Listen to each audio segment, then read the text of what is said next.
안녕하세요, 구독자 여러분. 저는 이제 나이 40대에 접어들게 된 아이 둘을 키우고 있는 주부입니다. 세상이라는 게 왜 이다지도 험난한 것인지 하루하루 먹고 사는 걱정에 여유를 가질 틈도 없는 것 같습니다. 남들보다 특출난 것도 그렇다고 자랑할 것도 없는 제 인생에 이 사연 채널을 찾아오게 된 것은 정말 잔잔한 호숫가에 던져진 돌 하나 때문이었습니다. 그 돌이 어찌나 큰지 제 인생을 다 흔들어 버리더라고요. 사람의 양심이란 어디까지 추락할 수 있는 것인지 그 이야기를 한번 시작해 보려고 합니다. 반전이 가득한 제 이야기 끝까지 들어주세요. 저는 그냥 그런 집안에서 자란 평범한 사람이었습니다. 물론 모든 사람이 저마다 특별한 사연과 개성을 가지고 있겠지만 적어도 제가 생각하기에는 저는 정말 평범한 아이였던 것 같아요. 우리 부모님은 자식을 사랑하는 그야말로 전형적인 부모님이셨고요. 하고 싶은 일이 있으면 최대한 시켜주려고 했고 돈 걱정을 아예 안 한 것은 아니었지만 무리해서라도 우리에게 기회를 주려고 애쓰셨습니다. 너무 사치스러운 것이 아니라면 거의 모든 것을 허락해 주시기도 했어요. 어릴 적부터 부모님의 그런 사랑을 받으며 자란 저는 우리 부모님이 너무나 자랑스러웠습니다. 우리 부모님께선 작은 가게를 운영하셨어요. 규모가 크진 않았지만 정성스레 운영해 오신 덕에 동네에서 꽤 유명한 가게이기도 했어요. 특히 우리 가게에서 쓰는 기름은 특별했습니다.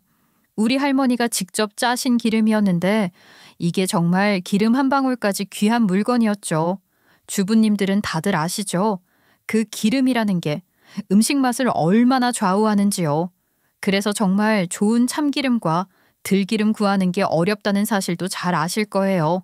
우리 할머니는 시골에서 직접 씨앗을 재배하고 정성껏 기름을 짜내시던 분이셨어요. 그렇게 만들어진 기름은 향이 진하고 음식의 풍미를 확 살려주기도 했고요. 덕분에 우리 가게에서 만든 음식들은 다른 곳과 비교할 수 없는 깊은 맛을 자랑했습니다. 그러다 보니 우리 가게에는 단골 손님이 많았어요. 처음엔 그냥 동네 사람들이 자주 오는 정도였지만 입소문이 나면서 먼 곳에서도 일부러 찾아오는 손님들이 생길 정도였어요. 어떤 손님들은 한 달에 한두 번은 꼭 우리 가게에 와서 음식을 먹고 갔고요. 그중에는 우리 기름을 따로 사가고 싶어 하는 사람들도 많았습니다. 하지만 이 기름은 대량 생산이 불가능했다는 게 안타까운 현실이었죠. 할머니께서 직접 손으로 짜야 했고 대량으로 짜내는 공정이 아니었기 때문에 많은 양을 확보하기 어려웠거든요. 그래서 기름은 항상 한정된 양만 있었고 이것이 오히려 희소성을 만들어냈습니다. 어느 순간부터 이 기름은 마치 암거래처럼 거래되기 시작했어요. 가게에서 정식으로 판매하는 물건이 아니었지만 단골들끼리는 서로 정보를 공유하면서 어떻게든 기름을 구하려고 했거든요. 아유, 오늘은 그 참기름 없어. 기름 좀 남아있으면 나한테 한 병만 팔어, 응? 아휴, 어쩌죠. 딱 우리 쓸 거밖에 안 남았는데. 아마 다음 주 목요일쯤에 들어올 것 같은데 그날 다시 오시겠어요? 다음 주 목요일? 아유, 오케이, 바리. 고마워. 내가 다음 주 목요일 아침부터 찾아올게. 이거 정말 소문내면 안 돼요. 우리 가게에서 쓸 기름도 부족하겠어요. 애초에 조금씩 팔면 안 되는 것이었는데. 응, 나 입 무거운 거 알지? 내가 무조건 비밀 지킬 테니까 걱정하지 마. 아이, 소문나면 나도 못 사는 건데 내가 왜 소문을 내겠어? 저희 부모님께서는 은근히 그 기름으로 버는 돈이 쏠쏠하셨던 것 같아요. 저는 가끔 할머니가 기름을 짜는 과정을 도와드리기도 했습니다. 시골에 가면 할머니는 늘 작은 창고에서 일을 하고 계셨었어요. 저는 그런 할머니가 좋아서 옆에서 노래도 부르고 할머니가 다 짜고 남은 깨를 버리는 것도 도와드리고 하곤 했었죠. 그런 일상이 늘 행복했어요. 이제 와서 생각해보면 우리 가족의 삶은 그렇게 특별할 것도 없는 평범한 나날이었을지도 모릅니다. 하지만 저는 그 평범한 일상이 너무나 소중하게 느껴졌어요. 부모님이 가게에서 열심히 일하시고 할머니가 정성스럽게 기름을 짜시고 손님들이 기름 한 방울까지 귀하게 여겨주시던 그 모든 순간들이 나에게는 값진 기억으로 남아있거든요. 저는 우리 부모님의 사이좋은 모습이 좋았어요. 두 분은 서로를 위했고 서로를 생각했고 매일매일 두 분의 컨디션을 확인하며 일을 하셨었어요. 인꼬 부부라고 소문이 날 정도로 서로에게 진심이셨으니까요.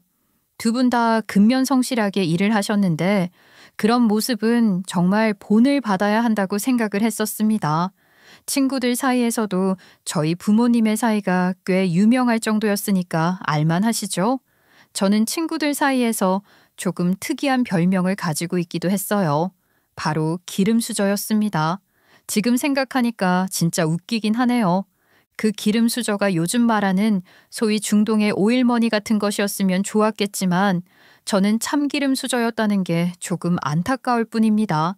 지금은 40대에 접어들게 되었음에도 불구하고 아직까지도 제 친구들이 저에게 기름수저, 기름수저 하고 부르니까 그 당시에는 제 이름보다 더 많이 불리었을 건 확실하다고 생각합니다. 저희 집 형편은 앞서 말을 했던 것처럼 엄청나게 넉넉한 것은 아니었지만 적어도 교육만큼은 부모님께서 돈을 아끼지 않고 사용을 하셨었어요. 쓸 땐 쓰고 아낄 땐 아껴야 한다. 이런 주의셨을지도 모릅니다. 저는 그런 부모님의 일상, 그리고 일생을 어쩌면 본받으며 살고 싶다고 생각했던 것 같아요. 물론 부모님께서 지원을 해주신 만큼의 아웃풋이라고 하나요? 성적이 좋았더라면 좋았겠지만 제 성적이 좋은 편은 아니었다는 게 한 가지 아쉬운 포인트긴 했죠. 그래도 저희 부모님께서는 늘 저를 믿어주셨고 저에게 잔소리를 심하게 하지 않으셨어요. 엄마는 솔직히 그래. 늘 노력이라는 것을 하다 보면 못할 게 없다고 생각한달까? 우리가 지금 당장 너의 성적을 가지고 잔소리를 하면 우리 둘 다 기분만 나쁜 거잖니. 이번 시험 이렇게 망칠 줄 몰라가지고. 나도 신중하게 풀었다고 생각했는데 긴장을 좀 했나 봐. 시험이라는 게 다 긴장되고 어려운 거지. 엄마는 그저 꾸준하게만 하다 보면 성과는 따라오는 거라고 생각하니까 너무 조바심 내지 않았으면 좋겠어. 저는 부모님의 그런 믿음이 좋았지만 한편으로는 그 믿음이 부담스럽기도 했어요. 꾸준한 노력을 해도 잘 안 되면 어떡하지? 하는 생각이 저절로 들었기 때문이었습니다. 그래서 저는 사춘기가 찾아온 뒤에 조금 방황을 했었어요.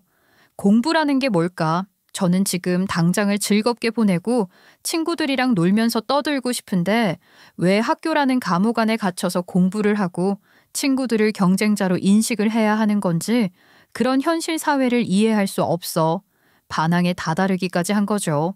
그래서 엇나가고 싶었고 나쁜 친구들이랑 어울려 다니면서 제 인생을 한번 뒤집어 엎고 싶다고 생각을 했었지만 저희 부모님의 사는 모습을 보면 그럴 수가 없었어요. 저희 부모님께서는 제가 모든 것에 시큰둥하게 반응을 하고 저에게 사춘기라는 게 찾아와서 마음속 방황을 하고 있다는 것을 눈치채신 뒤에는 공부에 대한 잔소리보다는 인성 이야기를 더 많이 하셨던 것 같아요. 노력이라는 게 세상에서 제일 중요한 거라고, 노력하려는 마음이라는 것 자체가 없으면 안 된다고 늘 이야기를 하셨습니다. 그래서였을까요?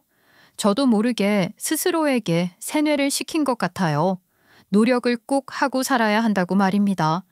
노력이라는 게 없이는 주어지는 것 또한 없다고요. 저희 부모님을 보면서 그 노력이라는 게 얼마나 중요한지 깨닫게 되기도 했었죠. 저희 부모님이 작은 가게를 하셨다고 했잖아요.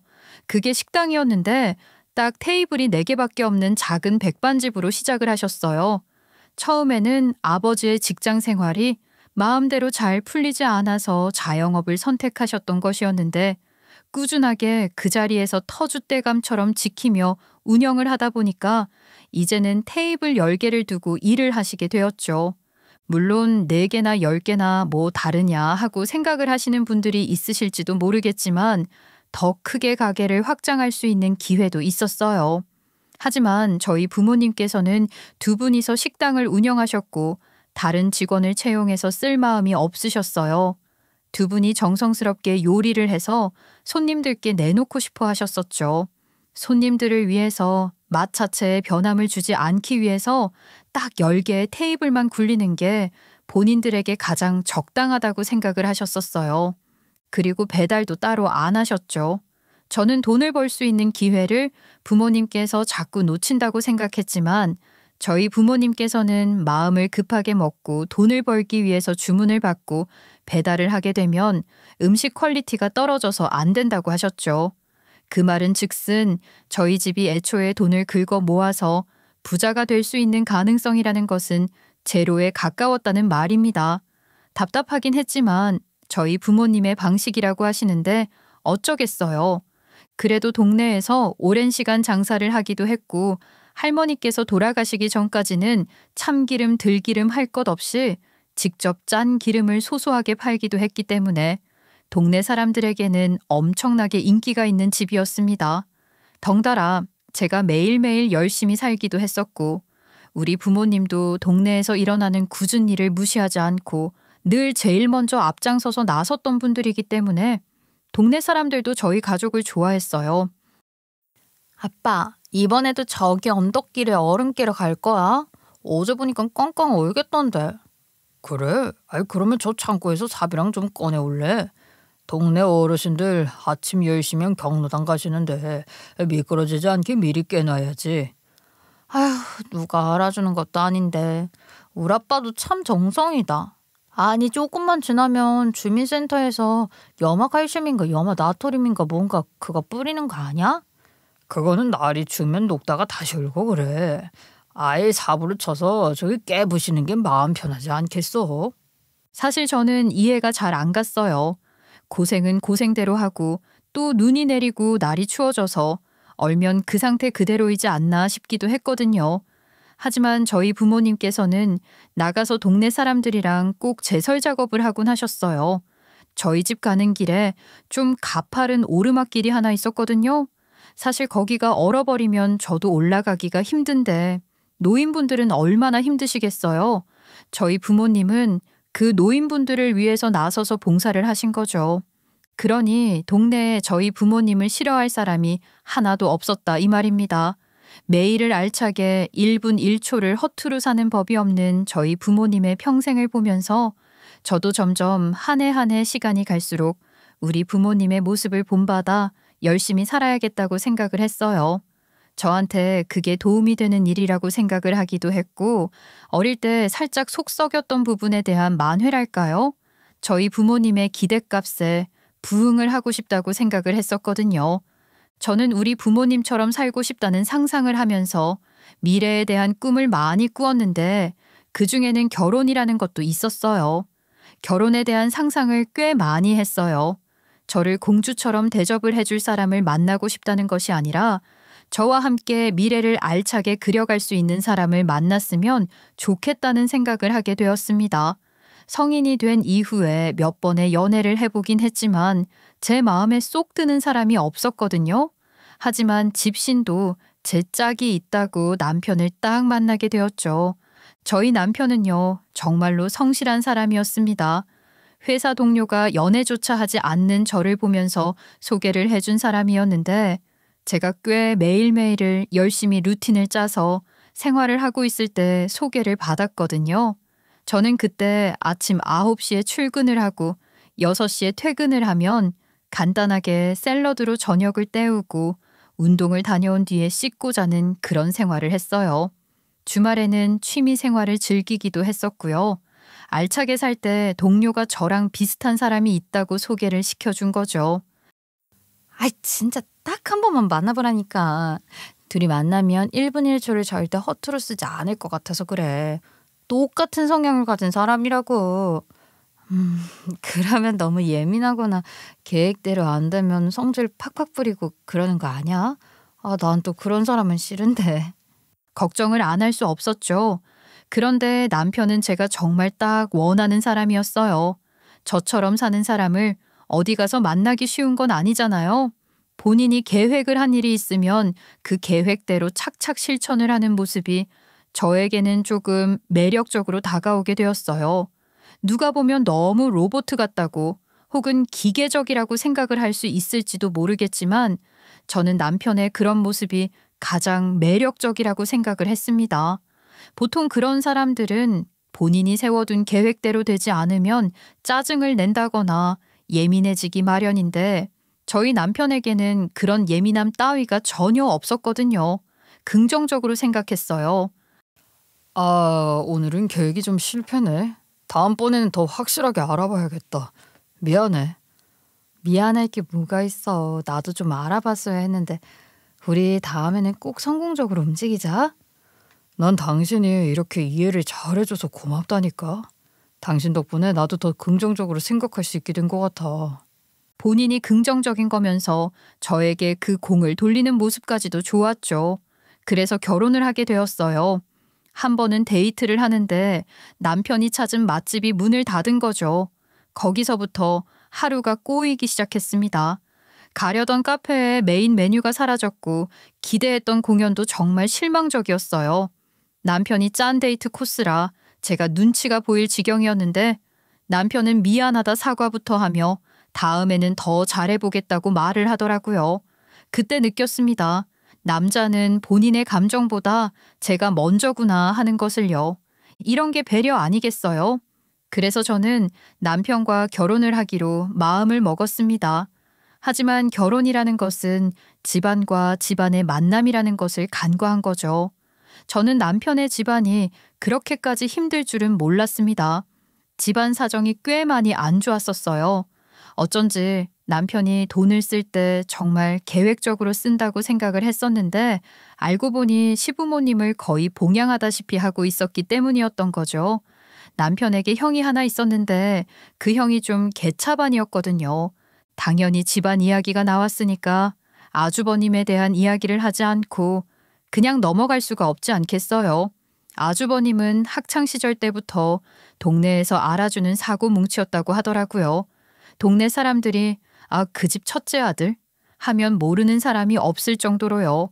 교실에서 지우개 따먹기부터 시작해서 알까기, 동전치기 이런 소소한 장난 같은 게임을 해서 용돈을 벌었다고 하지 뭡니까? 친구들이랑 그냥 즐기고 놀 수 있는 것에 100원, 200원 돈을 걸고 했다는 것부터 난 놈이었죠. 거기다가 공부도 더럽게 못했다고 하더라고요. 대학은 꿈도 못 꿀 일이었던 거죠. 아예 수능조차 보지 않았다고 했어요. 본인이 수능을 봐봐야 원서값만 아까운 일이라고 그럴 돈 있으면 용돈을 달라고 했다지 뭡니까? 고등학교를 졸업한 다음에 그런 인간이 뭘 할 수 있겠어요? 우리가 소위 말하는 공부 못하면 중국집 배달 일이나 해야 된다에 그 중국집 배달 일을 맡고 있었습니다. 그러던 어느 날 아주버님께서 가족들에게 당당하게 선언을 했대요. 사업을 하겠다고요. 본인이 배달 대행 업체를 만들어서 동네 배달일을 전부 맡아서 하겠다 이런 생각을 한 거죠. 지금처럼 배달 음식이 판을 치는 세상에는 그게 당연하게 장사가 잘 되는 일이겠지만 그때는 배달비라는 게 없었던 시절인데 배달 대행 업체가 잘 되었을까요? 동네에 오토바이 같이 타던 지인들 싹 다 불러서 배달 일을 시작했는데 일단 배달비가 든다는 것부터가 문제였고 또 양아치들이 무슨 의리가 그렇게 있겠으며 일을 열심히 하겠어요? 쫄딱 망해버린 거죠. 사업을 하려면 당연히 돈이 있어야 했을 거고요. 사업장에다가 오토바이도 몇 대 구매를 했어야 했을 텐데 그 돈은 시부모님 주머니에서 나온 돈이었어요. 그런데 그 사업 3개월도 안 돼서 말아먹은 거죠. 진짜 답답했겠다. 사무실 얻는 것도 임대기간이라는 게 있어서 월세는 계속 내야 했던 거 아니야? 맞지. 그래서 그 월세 값이라도 벌어야겠다고 학원을 당구장에서 내기 당구를 쳤다니까. 그거로 끝이면 다행이게 몰래 뒤에서 카드놀이 하면서 돈 따먹다가 경찰이 들이닥쳐서 잡아간 적도 있어. 본인이 그게 하우스니문이 그런 건 줄 몰랐다고 소소하게 한 거라고 하던데 판돈이 100만 원이 왔다 갔다 했다는데 무슨 소소한 장난이야. 와, 그러면 아주버님 혹시 전과범이고 그런 거야? 이런 이야기는 처음 들어서 조금 당황스럽긴 하다. 나도 우리 형 얘기하는 거 싫어. 연락도 잘 안 하고. 근데 가족인데 알아는 둬야 하지 않을까 싶어서 절대로 우리랑 부딪힐 일은 없게 할 거야. 나는 우리 형처럼은 죽어도 안 살 거거든. 근면성실하게 우리 가족을 위해서 살 거야. 그리고 다행히 전과범은 아니야. 빨간 줄 그어지면 안 된다고 벌금 내고 풀어주고 그래서. 아, 그러면 아주버님이 지금은 정신을 차리신 거야? 아이도 있다며? 몰라. 연락 잘 안 해서. 근데 그 이후에도 쭉 반복적인 패턴으로 살긴 했어. 그래서 형한테 너무 실망했고 지금은 자식들 먹여 살린다고 일을 하는 것 같긴 하던데. 남편은 한숨을 푹 내쉬었죠. 그러니까 이런 일이 쭉 반복이 되면서 집안에 돈이 탈탈 털린 것이었어요. 시아버지께서 일을 하실 땐 그래도 어떻게든 먹고 살았었는데 시아버지가 또 간이 별로 안 좋으시거든요. 그래서 피로도가 쌓이면 안 되셨고 당뇨까지 찾아오게 되면서 일을 못 하시게 되었어요. 집안에 돈도 없고 노후 대비도 되어 있지 않은데 시아버지께서 아프시니까 결국에는 멀쩡한 우리 남편이 시부모님의 생활비를 책임지고 있었던 것이나 다름없었던 거죠. 아주버님은 쭉 사고만 치기 바빴고 우리 남편은 책임감 하나로 대학을 졸업하자마자 누구보다 빠르게 회사에 취업을 해서 지금까지 열심히 일을 했다고 하더라고요. 그때 저희 나이가 34살이었어요. 아주버님은 36살이었고요. 그래도 정신은 못 차리더라고요. 심지어 아주버님 28살이라는 나이에 사고를 쳐서 결혼까지 한 상태였죠. 당시 4살 어린 형님이랑요. 그 말은 즉슨 형님이 저희보다 2살이 어렸단 말입니다. 형님이라도 제정신이었으면 좋았을 텐데 끼리끼리 만나는 법이라고 독인객인이었어요. 오죽하면 저랑 남편이랑 결혼한다고 상견례 할 때 아주버님네는 안 불렀다니까요. 그래도 저 안 부르는 건 너무 무시하는 것처럼 보이지 않을까? 연락이라도 드려야. 싫어. 형이 나한테 해준 것도 없는데 부르고 싶지 않아. 형이 와봐야 분위기만 이상해질 것 같아. 남편이 부르지 말자 그래서 진짜 안 불렀는데 형님은 두고두고 이 이야기를 하시더라고요. 사고를 쳐서 결혼을 했으니까 아이가 하나 있었거든요. 그런데 우리 애한테는 뷔페값이 아까웠냐 뭐냐 하면서 큰 소리 떵떵 치며 왜 안 불렀냐고 저를 쥐 잡듯이 잡는데 형님도 제정신은 아니다 싶었죠. 물론 저도 알아듣게는 말씀을 드렸어요. 저는 부르고 싶었지만 남편이 부르기 싫다는데 어쩌겠어요. 저도 몇 번이나 설득을 했다고 했는데 정작 남편에게는 지은 죄가 있어서 아무 말도 못 하시면서 저를 붙잡고 그러니까 좀 짜증이 나더라고요.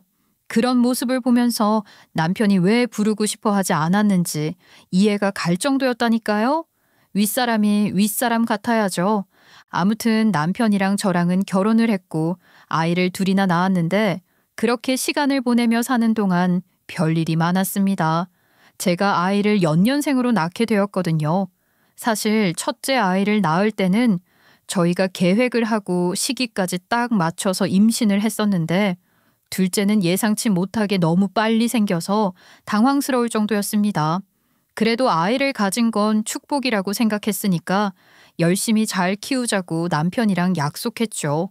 온 가족이 축하를 해주었는데 서운하게도 아주버님네는 입을 쭉 내밀고 불평을 하시는 게 아니겠어요.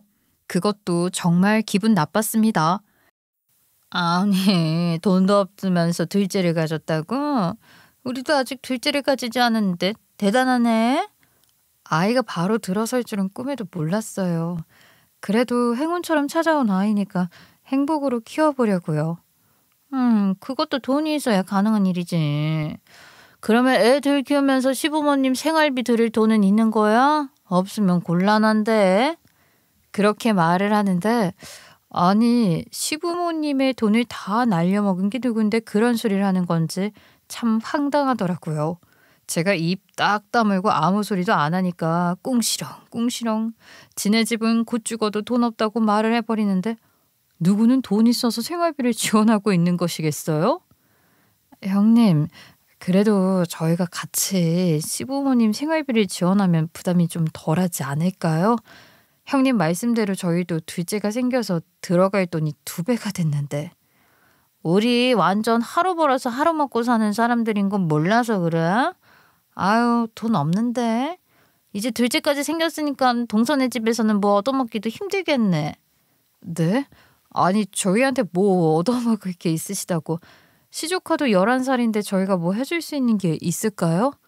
아니 우리 애가 아이폰 가지고 싶다고 그랬거든. 아이폰 하나 사달라고 하려고 했더니 그 100만 원도 넘는걸요? 아니 이제 조카가 초등학교 4학년인데 아이폰이 왜 필요해요? 요즘은 학교에서 아이폰 안 쓰면 왕따 당한다고 하잖아. 아이 우리야 당연히 동선에만 믿고 있었는데 큰일 났네. 저는 황당했죠. 그걸 왜 저한테 사달라고 그래요? 그리고 아이폰 뭐가 특별하다고. 다 형님이 탐나서 시조카를 앞세워 저러는구나 싶었죠. 아무튼 형님네는 맨날 돈이 없다면서 가족들끼리 만날 때 집 구경 한 번을 안 시켜주셨어요. 저희가 집을 대출받아서 산 것을 보고는 좋겠다고 하더니만 장남이 잘 되어야 하는 거 아니냐면서 집을 바꾸자고 하더라니까요. 이 사람들 염치도 더럽게 없죠. 저는 진짜 막말로 아주버님네 가족이 거지근성도 있지만 싸가지도 없다고 생각했습니다. 재산은 재산대로 다 털어가고 시부모님 부양도 저와 남편이 하는 거나 다름없는데 그런 말이 나올까요? 오죽하면 시부모님께서도 저희에게 미안하다 하셨다니까요. 문제는 그 다음부터였어요. 육아휴직을 다 끝내고 나니까 제 나이가 38살이었어요. 근데 제가 둘째를 출산할 때쯤 세계적인 전염병이 돌기 시작하면서 전 세계가 공황에 빠진 거죠. 저도 복직을 하지 못하게 되었습니다. 이유야 뻔하지 않겠어요? 회사 사정이 어려워졌기 때문에 희망퇴직을 하라는 이야기를 들었기 때문이었어요. 인원을 줄여야 하는 시기가 오면 아무래도 기혼 여성, 육아하는 여성이 제일 1순위더라고요. 그만큼 변수라는 게 어떻게 생길지 모른다는 것 때문이었겠죠. 실직한 거야 어쩔 수 없다 치고 금방 이 전염병이 가라앉을 거라고 태평하게 생각한 것도 있었어요. 저도 어디 가서 회사 생활 오래 했었고 다른 데 취직할 수 있을 능력은 충분히 된다고 생각을 했었거든요. 하지만 그게 제 착각이었던 것입니다. 꾸역꾸역 버티던 남편의 회사까지 망해버리면서 저희 가족은 멘탈이 털털 털렸어요. 어떻게든 버티려던 회사가 부도를 맞은 거죠. 그게 제 나이 39살입니다. 당장 앞길이 막막했어요. 남편은 계속해서 구인구직 자리를 알아보았죠. 그나마 퇴직금이 있어서 다행이었습니다. 그런데 형님네는 잠잠하더라고요. 요즘 사는 거 어떠냐 슬쩍 물어보면 그냥 힘들지 하면서 더 말을 하지 않으시고요. 좀 이상하다 싶었죠. 돈이 좀 있나 싶은 생각까지 들었어요. 형님, 그 돈 좀 있으세요? 이번 달에 시부모님 생활비를 좀 보태주시는 게 좋겠어요. 저희 둘 다 실직자잖아요. 아유, 우리는 이전부터 돈 없었던 거 몰라? 우리가 돈이 어딨어? 저희도 막막했어요. 실직자가 무슨 생활비를 책임지겠어요. 시부모님은 더더욱 돈이 없으셨죠. 시아버지 병원비만 해도 얼마였는데요. 그래서 형님 보고 아르바이트라도 하셔야 하는 거 아니냐. 시부모님 부양 좀 같이 하자고 말을 했더니 싹 무시를 하고 모른 척 하시더라고요. 너무 서운하더라고요. 장남의 권리 운운하더니만 정작 해야 할 건 하나도 안 했으니까요. 문제는 이 와중에 시아버지의 간이 점점 더 안 좋아지면서 수술을 받아야 하는 지경까지 이르게 된 것입니다. 근데 이것도 웃긴 게요. 간이식 때문에 남편과 아주버님이 검사를 했는데 우리 남편은 부적합, 아주버님은 적합 판정을 받았거든요. 근데 아주버님이 본인은 무서워서 절대로 수술을 못하겠다고 버티기를 시전한 겁니다. 아니, 어떻게 자식이 그럴 수 있나 싶더라니까요. 아무리 그래도 그렇지 이식을 죽어도 못하겠다니요. 그럼 시아버지의 생명줄은 누가 붙잡아준단 말입니까? 그래도 이건 강요를 할 수 있는 문제가 아니었어요. 결국 시아버지께서는 자식에게 이식을 받기를 포기하고 이식자 대기 명단에 이름을 올리실 수밖에 없었죠. 이식 대기를 걸고 한참을 기다리는 동안 병원에 몇 번 입원도 하셨었는데 아주버님은 한 번도 찾아오지 않았어요. 간 달랄까 봐 무서워서 피한 거겠죠. 결국 대기 끝에 이식을 받을 수 있게 되었고 수술비 역시 저희가 빚을 내서 해드렸습니다. 이날 이후로 남편은 아주버님네와 절연 선언을 했어요. 문제는 그 다음이었죠. 퇴직금 다 털리고 애는 둘이고 남편이 겨우겨우 직장에 취직을 하긴 했는데 월급이 200만 원 조금 넘었어요.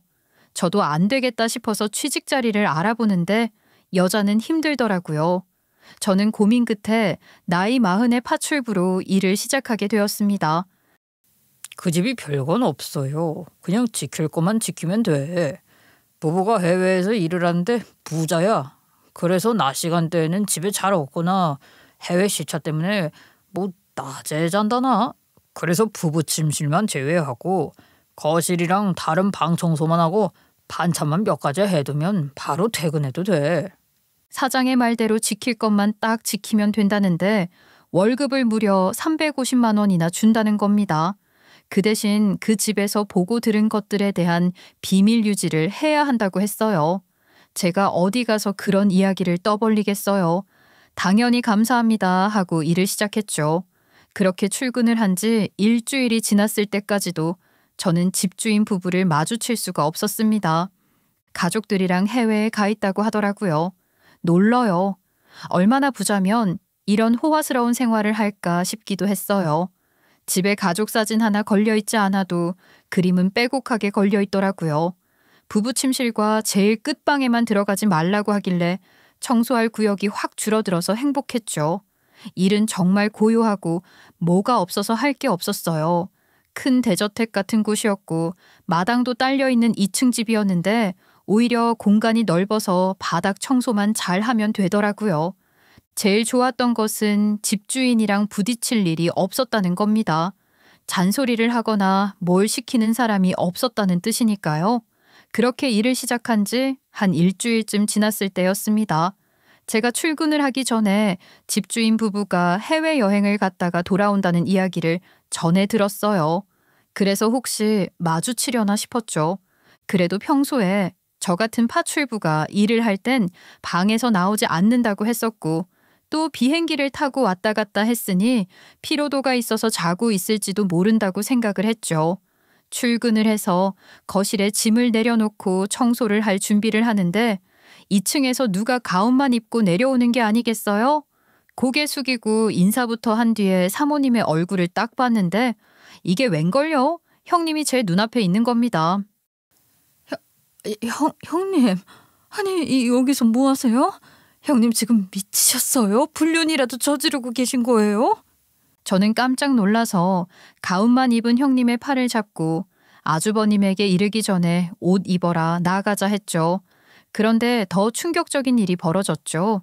무슨 소란이냐며 2층에서 한 남자가 내려오는데 그 남자가 아주버님인 게 아니겠습니까?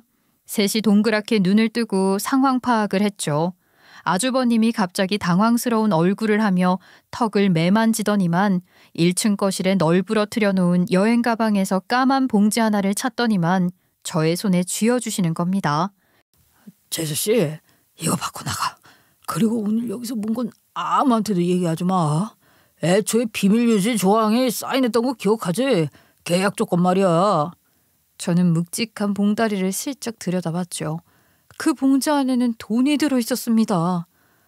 이게 무슨 돈? 아니 아주버님 형님, 이게 어떻게 된 일인지 설명부터 해주셔야 하는 거 아닌가요? 알아서 어디다 쓸 건데 그냥 모른 척하면 되는 거라고. 말귀 못 알아들어? 입막음 하는 거야, 입막음. 앞으로도 비밀 지켜주고 조용히 잘 있으면 이렇게 가끔 쥐어줄 테니까 그런 줄 알아. 저는 정말 너무나도 황당해서 무슨 말을 해야 할지 모르겠더라고요. 그냥 머릿속이 하얗게 변한다는 것이 무슨 말인지 단박에 이해를 할 수 있을 정도였습니다. 그 자리에 서서 움직이지를 못했었다니까요. 돈다발이 들어있는 그 까만 비닐봉지만 들고서 말입니다. 그도 그럴 것이 아주버님네는 늘 힘들게 산다고 했었어요. 하루 벌어 하루를 살며 지방 출장을 다니느라 생활이 빠듯하다고 입버릇처럼 말해왔거든요. 저는 당연히 노가다 같은 것을 뛴다고 생각을 했었습니다. 생활비는커녕 초등학교 고학년이 된 시조카의 교육도 제대로 못 시킨다고 한탄만 늘어놓기 바쁜 사람이었어요. 하지만 그래도 가족이니까 언젠가는 형님네 사정이 나아지면 우리에게도 좋은 일이 생기지 않을까 싶어 함께 버티겠다고 생각을 해왔던 거죠. 그렇게 믿고 기다렸습니다. 그러니까 저희가 시부모님의 생활비를 지원하고 남편이 치를 떠는 와중에도 저는 형님과 꾸준히 연락을 하려고 했겠죠. 그런데 지방을 돌면서 하루 벌어 하루 산다는 사람이 성북동 대저택에서 파출부에게 월급 350만 원을 주며 살고 있다? 이게 다 무슨 일인가 싶지 않겠어요? 어떻게 이런 일이 가능한 걸까요? 아무리 생각해도 납득이 되지 않았습니다. 그리고 문득 이런 생각이 들기 시작했어요. 대체 이 인간들은 뭘 해서 돈을 벌었을까 하는 원초적인 의문이 들었단 말입니다. 배신감도 배신감이지만 그 진실을 알아야 한다는 생각이 머릿속에 빙빙 돌았어요. 막말로 형님네는 제대로 된 직업도 없었고 사업 수완이 뛰어난 것도 아니었잖아요. 오히려 사고만 치며 가족들에게 손을 벌리는 일이 다반사였던 사람들이었는데요. 그런 사람들이 갑자기 큰 돈을 벌었다니 이게 과연 정상적인 방법으로 벌 수 있는 규모의 돈인가 싶더라고요. 그 생각에 다다르자 불현듯 떠올랐습니다. 들어가지 말라고 했던 그 끝방. 그 방에는 대체 무엇이 있길래 절대로 들어가지 말라고 했을까 하는 생각이요. 청소를 하면서도 좀 의문이었어요. 항상 문이 굳게 닫혀 있는 그 끝방의 정체에 대해서 말이죠. 생각해보니 그 방에는 뭔가 감춰진 것이 있었던 게 분명하더라고요. 적어도 다른 사람들이 절대로 알아서는 안 될 비밀이 가득 들어있다고 생각을 하니까 가슴이 두근두근 뛰기 시작했습니다. 그리고 저는 궁금증이 커지면서도 왠지 모를 불안감이 엄습했어요. 혹시 그 방 안에 형님네가 갑자기 부자가 된 비밀이 숨겨져 있는 것은 아닐까 싶었거든요. 더 깊이 생각할수록 소름이 돋았죠. 그들이 갑작스럽게 돈을 벌 수 있었던 이유가 정말 정당한 것이었을까 하는 의문은 시간이 지나도 좀처럼 사라지지 않았으니까요. 그리고 저는 그 끝방의 문을 열어봐야겠다고 결심했습니다. 제가 그런 생각을 쉬지 않고 하는 동안 형님과 아주버님은 제 표정을 내내 살피다 입을 여셨죠. 동서, 앞으로 콩고물을 조금이라도 얻어먹고 싶은 생각이 있다면은 오늘 본 모든 것에 대해서는 입을 다물어야 할 거야. 사실 마음 같아서는 동서 자르고 딴 사람 쓰고 싶거든. 근데 그러다가 동서가 입이라도 잘못 털면은 우리가 독박 쓰게 될 수도 있잖아. 형님, 저요. 이 월급 아니면 당장 오늘 내일도 힘들다는 거 잘 아시잖아요. 아, 그래. 가족끼리 서로 덮을 건 덮어줘야 하지 않겠어? 월급 350만 원 받으면서 이렇게 쉽게 일하면서 살 수 있겠어? 우리가 별로 시키는 일도 없잖아. 물론 그거야 그렇지만 어떻게 이 재산을 가지게 되었는지 제가 알아야 하지 않을까요? 그거를 동서가 알아서 뭐하게. 동서는 그냥 지금처럼 아무것도 못 본 척하고 일만 하고 집에 가. 붙잡지도 않을 테니까. 대신에 월급은 400으로 올려줄게. 어때? 콜? 400이요? 월급을 그렇게 주시겠다고요? 제가 입만 앙 다물고 있으면요? 그렇다니까. 그 바닥 시세 잘 알지? 입주 도우미도 이 정도 돈은 못 받아. 알지? 대신에 여기서 보고 들은 건 죽어도 무덤 끝까지 비밀이라는 거야. 지킬 수 있으면 내일도 나와서 일해. 저는 일단 알겠다고 고개를 끄덕였습니다. 그 진실이 무엇인지 파헤치려고 해도 제가 뭘 알아야 가능한 일 아니겠어요? 지금은 제가 가진 정보도 하나 없었고 궁금증만 가득한 상태였기 때문에 일단은 장단을 맞춰주면서 안심했을 때 모든 것을 파헤치는 것이 현명한 방법이라고 생각을 했습니다. 그리고 그 다음 날부터 저는 있는 듯 없는 듯 쥐 죽은 듯이 조용히 일만 했습니다. 그래도 형님네는 불안했겠죠. 제가 정말 입을 다물고 있는 건지 어디서 뭔 짓을 하고 있는 건지 제 속을 알 방법이 없었을 테니까요. 저를 은근히 감시하고 있더라고요. 저는요, 일부러 일을 하는 동안 휴대폰 한 번을 꺼내들지 않았습니다. 당장 다 포기해버리고 뒷걸음질을 칠 수 없었으니까요. 여태까지 몇 년 동안 저 능글맞은 인간들에게 속아서 우리 남편이 얼마나 힘들게 시부모님을 부양했는데 적어도 저희도 약점을 가지고 이 재산의 일부라도 돌려받아야 한다고 생각을 했죠. 이 인간들이 무엇을 숨기고 있던지 간에 제가 다 알아내겠다고 마음을 먹은 거죠. 그렇게 3개월이라는 시간이 지나도록 아무 소리 하지 않고 일만 했더니 형님네도 안심을 한 것 같더라고요. 가족들도 전혀 모르는 것 같아 보이고 평소와 다름없는 일상을 보내고 있었으니까요. 저는 그 방심을 한 틈을 노렸습니다. 3개월이 지나니 제가 가끔 휴대폰을 꺼내 들어도 신경 쓰지 않았고 제가 일을 하는 동안 방 안에 틀어박혀서 나오지 않기도 하고 그러더라고요. 그런데 이 인간들이 해외를 자주 나간다고 했잖아요. 저는 그 틈을 노린 겁니다. 며칠 동안 해외에 나간다는 이야기를 듣고 저는 만발의 준비를 했죠. 첫 번째로 끝에 있는 작은 방을 샅샅이 파헤쳤습니다. 물론 정리 깔끔하게 잘 해가면서요. 그동안 알아낸 것이 꽤 있었는데 차고에는 제가 갈 일이 없어서 몰랐거든요. 글쎄 차고에 비싼 차가 3대나 있더라고요. 차에 대해서 잘 모르는 제가 봐도 억소리가 절로 나오는 그런 비싼 차요. 이번에 그림 하나 새로 들어올 거니까 저기 있는 건 창고로 빼줘. 아, 저것도 비싼 거니까 조심하게 다뤄야 되고. 저런 그림은 얼마나 해요? 그냥 궁금해서요. 미술관에서 본 것 같기도 하고요. 저 작가가 유명해서 비슷한 걸 미술관에서 봤을 수도 있겠네. 8천만 원 주고 샀던가? 뭐 그랬던 것 같은데. 누군가에겐 2년치 연봉이기도 했죠. 거실에 사진들 대신 걸려있던 미술품들이 전부 그렇게 고가의 미술품이었던 것입니다.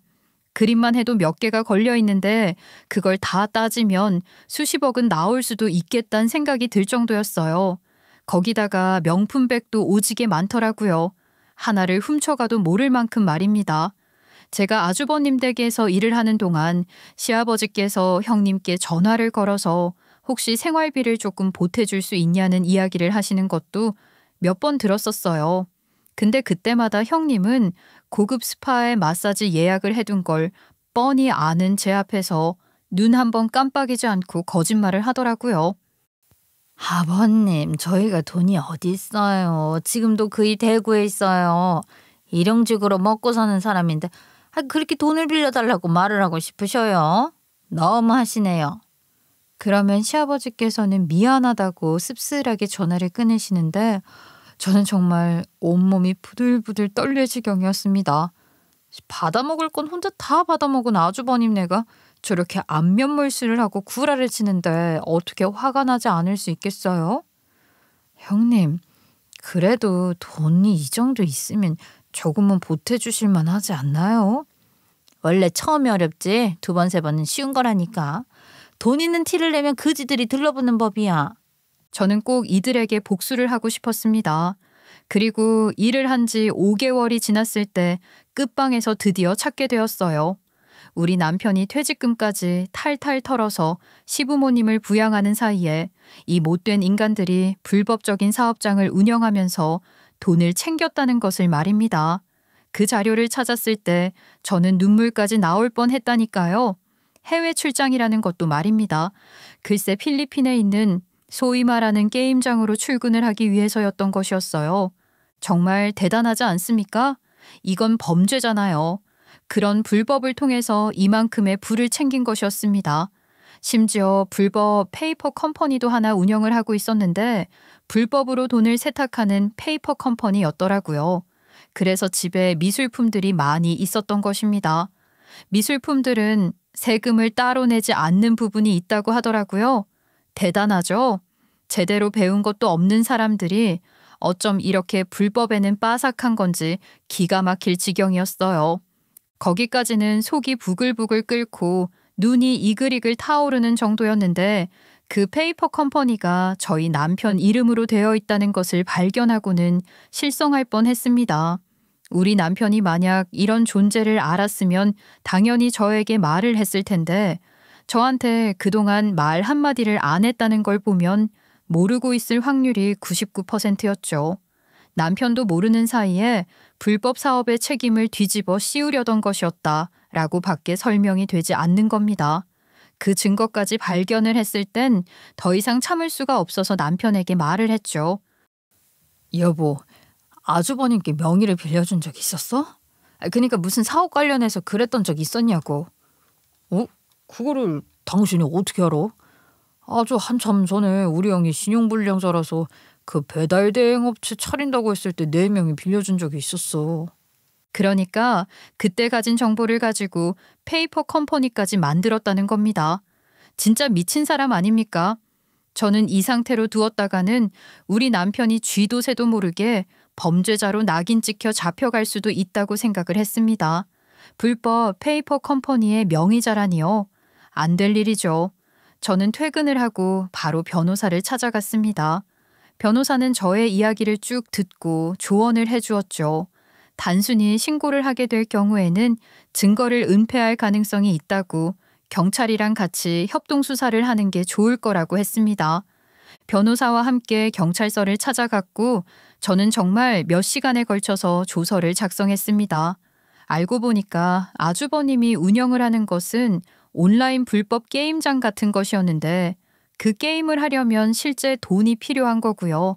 그 돈을 마련하기 위해서 사람들이 제3금융도 아닌 개인에게 불법으로 돈을 빌린다고 하더라고요. 게임에 미친 사람들은 제3금융에서도 대출이 나오지 않을 정도로 신용이 나락이래요. 아무튼 개인에게 돈을 빌리면 개인 정보가 또 넘어가게 될 것 아니겠습니까? 그걸로 보이스피싱까지 연계해서 돈을 뽑고 피까지 다 뽑아먹는 것이었어요. 돈을 잃은 사람들에게 돈을 더 뽑아내는 악질 중에 악질이라 경찰도 수사 중이었던 겁니다. 모든 것이 다 준비가 되었는데 빠르면 빠를수록 좋지 않겠어요? 저는 그들의 스케줄을 빠삭하게 알고 있었어요. 제가 파출부로 일을 했으니까요. 결국 저와 변호사님, 경찰까지 전부 한밤중에 아주버님네 집을 급습했습니다. 저는 파출부 일을 그만두지 않고 쭉 눈치를 보며 증거를 확보했죠. 아주버님이요, 이 거대한 범죄 조직을 어떻게 혼자 운영을 할 수 있었겠습니까? 당연히 여러 명이 모여서 일을 했던 거겠죠. 그 같이 일을 했던 인간들이 누구냐? 예전에 배달 대행을 같이 했던 오토바이 같이 타던 그 양아치들이었어요. 그놈들이 한두 달에 한 번씩은 다 같이 아주버님네 집에 모여서 술을 마시고 이야기를 나누더라고요. 일망타진 아니겠습니까? 그 일정을 알고 있었던 저는 음식을 미리 다 준비해놓고 경찰들에게 연락을 했고 모든 인원이 모였을 때 급습을 하게 만든 거죠. 경찰도 미리 준비를 열심히 해두었더라고요. 이전부터 쫓고 있던 조직 중 하나였기 때문에 영장도 가지고 있었던 것입니다. 압수수색 영장을 발부받아서 대저택을 급습했고 형님과 아주버님은 물론이고 그 자리에 있던 모든 사람들이 줄줄이 쇠고랑을 차고 끌려갔죠. 그 꼴을 지켜보는데 진짜 안도감과 함께 웃음이 나올 지경이더라니까요. 미쳤어? 아유, 지금 누가 누구 팔에 쇠고랑을 채워? 이거나 우리가 뭘 잘못했다고 선량한 시민을 잡아 끌고 가고 그래? 이거 안 나? 올해는 그냥 친구들끼리 술 한잔하고 있었던 것뿐인데 이게 무슨 봉변입니까? 놓으세요. 야, 너지? 네가 꼰질렀지? 이년이 진짜 얌전히 조용히 있길래 월급 팍팍 주면서 쉽게 해줬더니 돌았냐? 어? 네가 감히 니년이 신고를 해? 재수씨 그렇게 안 봤는데 무서운 사람이네. 어떻게 배신을 때려? 우리가 우리끼리만 죽을 것 같아? 어? 내가 어떻게든 너희 다 끌고 갈 거야. 네, 해보시던가요. 저도 이미 어떤 짓을 하고 계셨는지 다 알고 있는데 대비 한 번을 안 했을까 봐요. 마음대로 짓거려 보십시오. 네가 그렇게 당당해? 야, 당장 오해라고 말을 하라고. 너도 그 돈 받아가면서 일을 했잖아. 저는 그냥 파출부로 일을 했지 불법적인 일은 하나도 안 했는데요. 변호사 불러. 내가 누군데 변호사 빵빵하게 선임해서 아주 다 작살을 내버릴 거야. 그들은 경찰서에 도착을 해서도 뻔뻔하게 할 일 한 거다. 잘못 없다 하며 변호사를 부르겠다고 호통을 쳤죠. 그런데 경찰서에 소식을 들은 남편과 시어머니께서 불이 나게 달려오셨어요. 시어머니의 그렇게 분노한 얼굴은 처음 봤습니다. 다짜고짜 아주버님께를 직행을 하더니 그 쭈글쭈글한 손으로 아주버님의 뺨을 있는 힘껏 날리시는 겁니다. 망할 놈, 버러지 같은 놈. 지혜비가 죽어갔는데 돈도 없다, 간도 못 준다 하더니 결국 이렇게 범죄자 신분으로 경찰서에 끌려와. 이 개만도 못한 놈. 너를 내 배 아파 낳았다는 게 후회가 된다. 어쩌다가 이런 인간을 낳아서 내가 제명이 못 죽지. 이 돌을 맞아도 시원치 않을 놈아. 아이씨, 엄마까지 와서 왜 쪽팔리게 난리야. 아들이 쇠고랑 차고 있으면 풀어줄 생각을 해야지. 누가 아들이야 누가. 이럴 때만 아들이요?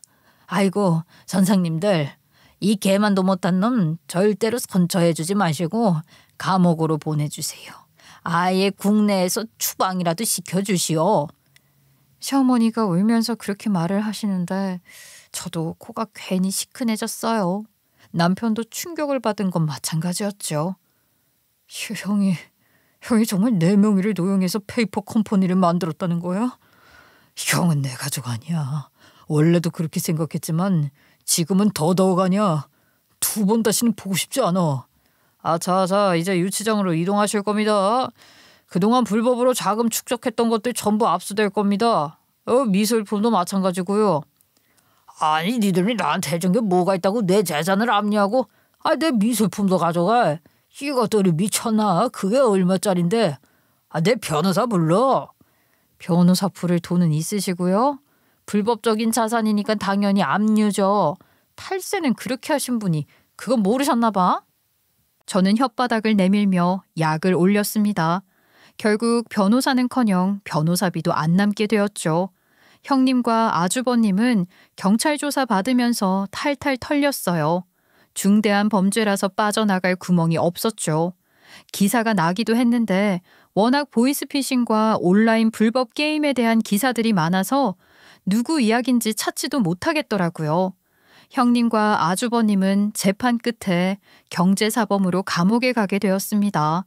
저와 남편 그리고 시부모님은 재판장은커녕 면회 한 번을 가지 않았어요. 손절한 거죠. 웃긴 게 범죄 조직 소탕에 힘을 썼다고 저한테 표창장 같은 거랑 소정의 보상금을 지급해 주더라고요. 감사했습니다.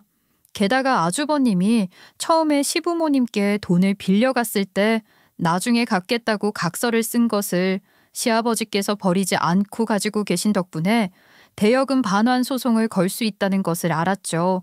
경찰분이 알려주시더라고요. 어차피 재산은 압류가 걸릴 테지만 시간이 걸리는 부분이니까 믿져야 본전 아니겠냐고 소송 한번 해보라 하셔서 지금 대여금 반환 소송을 하고 있는 중입니다. 남편 명의도용권과 사기죄 역시 적용이 되었기에 앞으로 한 20년은 감옥에서 못 나올 거라고 하더라고요. 이래서 성실하지 못하면 피박을 쓰는 건가 봅니다. 저는 남편과 쭉 성실하게 오늘을 감사한 마음으로 살면서 지난 과거 다 청산하고 새 출발해보렵니다. 제 사연 끝까지 들어주셔서 감사합니다.